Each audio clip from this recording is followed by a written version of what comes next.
अगर आपको है ब्लड प्रेशर या आपके घर में है कोई ब्लड प्रेशर का मरीज, तो किसी में ही बदलाव को हल्के में ना लें जो आपके शरीर में हो रहा हो। न जाने कौन सा बदलाव शरीर में बीमारी का स्वरूप ले ले। जाड़े में मरीज को बहुत सी दिक्कतें होती हैं, लेकिन बीपी के मरीज को ज़्यादा समस्याएं होती हैं, जिसका मुख्य कारण होता है नसों का सिकुड़ जाना। इसके अलावा अगर नज़रों के सामने धुंधलापन आ रहा है, दोहरी दृष्टि हो रही है, एक के बजाय दो तस्वीर बन रही है, आंखों में दर्द है, सूजन है या फिर भेंगापन आ रहा है, तो ये लक्षण डिप्लोपिया के हो सकते हैं, जिसका एक कारण ब्लड प्रेशर भी है। आंखों के साथ साथ ब्लड प्रेशर दिल, दिमाग और गुर्दे को भी अपना शिकार बना रहा है, इसीलिए ब्लड प्रेशर को साइलेंट किलर भी कहा जाता है। अब सवाल आता है, हाइपरटेंशन को कैसे पहचानें और इसके लक्षण क्या हैं? ब्लड प्रेशर की पूरी जानकारी के लिए वीडियो को अंत तक जरूर देखें। हेल्थ एक्सपर्ट के अनुसार किसी को धुंधला दिखाई दे रहा है, देखने में दिक्कत महसूस हो रही है, पसीना आ रहा है, हाथ पैर कांप रहे हैं, सांस लेने में दिक्कत या तकलीफ महसूस हो रही हो, घबराहट हो रही है या अचानक कन्फ्यूजन हो रहा हो, सर या छाती में दर्द हो रहा हो, तो ये निशानी ब्लड प्रेशर के हो सकते हैं। क्योंकि हर 5 में से एक मरीज बीपी का होता है, या यूं कहें बीपी का मरीज हर घर में है तो गलत ना होगा, परंतु फिर भी लोगों को ब्लड प्रेशर की सही जानकारी नहीं है। ना ना ना, ऐसे ना देखें, ये हम नहीं, सर्वे रिपोर्ट बता रही है ना, चौंकाने वाली बात। साथ ही इस वीडियो में मिलेंगे ब्लड प्रेशर के अनसुलझे सवालों के जवाब, जैसे ब्लड प्रेशर किसे बोलते हैं, ब्लड प्रेशर बीमारी क्यों नहीं है, बीपी बीमारी का स्वरूप कैसे लेती है, बीपी के क्या है कारण, कैसे करें हाई बीपी को नियंत्रित, और डीएसएच क्या है। तो चलिए जानते हैं ब्लड प्रेशर यानी कि बीपी के बारे में। ब्लड प्रेशर क्या है? खून के दबाव के समय जब नसों की बाहरी झिल्ली पर किसी भी कारण से दबाव पड़ता है तो उसे हम ब्लड प्रेशर अर्थात रक्तचाप कहते हैं। अब इसे एक उदाहरण से हम समझते हैं। जिस तरह पानी की मोटर को पानी के बहाव के लिए दबाव की जरूरत होती है, ठीक वैसे ही खून के बहाव के लिए दिल को भी दबाव की जरूरत होती है। इसी दबाव या प्रेशर को हम ब्लड प्रेशर बोलते हैं। अब दूसरा सवाल है कि ब्लड प्रेशर बीमारी क्यों नहीं है या इसे बीमारी क्यों बोलते हैं। वास्तव में खून शरीर की ऊर्जा का काम करता है, साथ ही यह शरीर के शुद्धिकरण में भी मदद करता है। इसके अलावा शरीर के हर भाग में ये ऑक्सीजन पहुंचाता है, यानी कि सारा काम खून अपने बहाव और गति से करता है, पर दिल के सहयोग से। तो जब दिल शरीर का हिस्सा है तो ब्लड प्रेशर को हम बीमारी कैसे बोल सकते हैं। लेकिन बीपी जब हमारी लाइफलाइन को डिस्टर्ब कर कम या ज़्यादा हो जाती है तो यह बीमारी का स्वरूप ले लेती है, जिसे मेडिकल टर्म में लो बीपी या हाई बीपी बोलते हैं। यद्यपि यहाँ यह समझना आवश्यक है कि ब्लड प्रेशर शुगर के बिना जीवन संभव नहीं। जहाँ ब्लड प्रेशर रक्त का प्रवाह करता है, वहीं दूसरी तरफ शुगर ताकत देता है, इसलिए इनका अनियंत्रित होना बीमारी है, न कि ब्लड प्रेशर और शुगर का वास्तविक स्वरूप। अब जानते हैं हाइपरटेंशन यानी कि हाई बीपी किसे बोलते हैं, उसके बारे में चिंता करने की जरूरत क्यों है। जब ब्लड प्रेशर काफ़ी समय तक सामान्य से ऊपर बना रहता है तो उस समय हृदय को अधिक पंप अर्थात अधिक समय तक काम करना पड़ता है, जिसे मेडिकल टर्म्स में अगर हम कहें तो आर्टरीज और दिल पर जब ज़्यादा दबाव पड़ता है तो उस स्थिति को हाई ब्लड प्रेशर बोलते हैं। अब दूसरा सवाल, ब्लड प्रेशर की चिंता करने की जरूरत क्यों है। खराब जीवन शैली, खानपान और तनाव के कारण हाइपरटेंशन यानी हाई बीपी होती है। हाइपरटेंशन लंबे समय तक बने रहने के कारण मरीज पर multiple organ failure, heart failure और ब्रेन स्ट्रोक का खतरा भी बढ़ जाता है।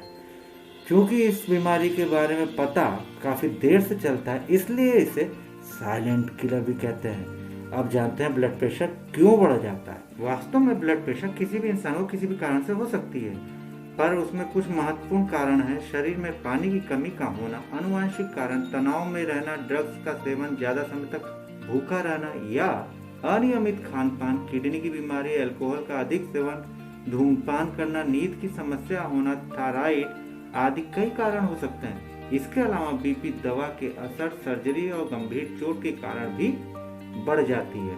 पर समस्या है तो समाधान भी है।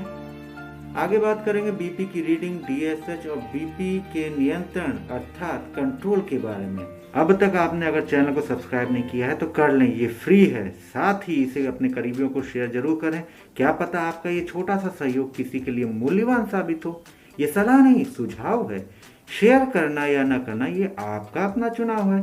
अपने दूसरे वीडियो में हम बात करेंगे ब्लड प्रेशर नापने के सही तरीके के बारे में, साथ ही जानेंगे दोनों हाथों का ब्लड प्रेशर नापना क्यों है ज़रूरी, और बीपी में अंतर कहीं हार्ट अटैक का संकेत तो नहीं।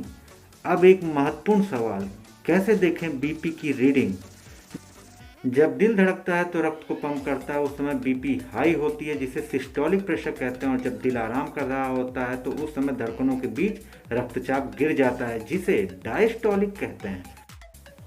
आमतौर पर सिस्टोलिक नंबर डायस्टोलिक नंबर से पहले आता है, अर्थात ऊपर आता है। एक सामान्य इंसान का ब्लड प्रेशर 120/80 के मध्य होता है, पर अगर आप बीपी के मरीज हैं या काफ़ी लंबे समय से बीमार हैं तो यह रीडिंग 140/90 से लेकर 160/100 के मध्य हो सकती है, जिसे हाइपरटेंशन का पहला चरण कहते हैं। लेकिन अगर मरीज की रीडिंग 160/100 है या इससे अधिक है, जिसे हाइपरटेंशन का दूसरा चरण कहते हैं, जो कि एक चिंताजनक स्थिति है और जिसके गंभीर परिणाम भी हो सकते हैं। इसीलिए बीपी के मरीज को लापरवाही बिल्कुल नहीं करनी चाहिए। अब जानते हैं क्या हाइपरटेंशन को नियंत्रित किया जा सकता है। जवाब है हाँ, बीपी को खत्म तो नहीं पर नियंत्रित किया जा सकता है। जो लोग हाई ब्लड प्रेशर की समस्या से जूझ रहे हैं उन्हें तुरंत डॉक्टर की सलाह लेनी चाहिए। हाई ब्लड प्रेशर को नियंत्रित करने के लिए doctor beta blocker, ACE inhibitor और कैल्शियम चेन ब्लॉकर जैसी दवाइयाँ खाने की सलाह देते हैं। साथ ही मरीज को अपने जीवन शैली और खान पान में भी बदलाव करने पड़ेंगे, जिससे हाई ब्लड प्रेशर की समस्या को नियंत्रित किया जा सके। अब जानते हैं इसको नियंत्रित करने के उपाय। तो चलिए जानते हैं भोजन में कौन से बदलाव हैं जरूरी। विशेषज्ञों के अनुसार दवाओं और डॉक्टर के सुझाव के साथ साथ मरीज को DSH का अनुसरण भी करना चाहिए, जिससे बेहतर परिणाम मिलते हैं। DSH यानी कि dietary approaches to stop hypertension. अध्ययनों से पता चला है कि DSH न केवल उच्च रक्तचाप को कम करता है बल्कि कोलेस्ट्रॉल के स्तर में सुधार करके हृदय रोग के खतरे को भी कम करता है। DSH के अनुसार मरीज को भोजन में सब्जियों, फलों और साबुत अनाजों का अधिक सेवन करना चाहिए। साथ ही मरीज को अपने भोजन में वसा रहित या कम वसा वाले डेयरी उत्पाद, बीन्स, नट्स और वनस्पति तेल को भी शामिल करना चाहिए।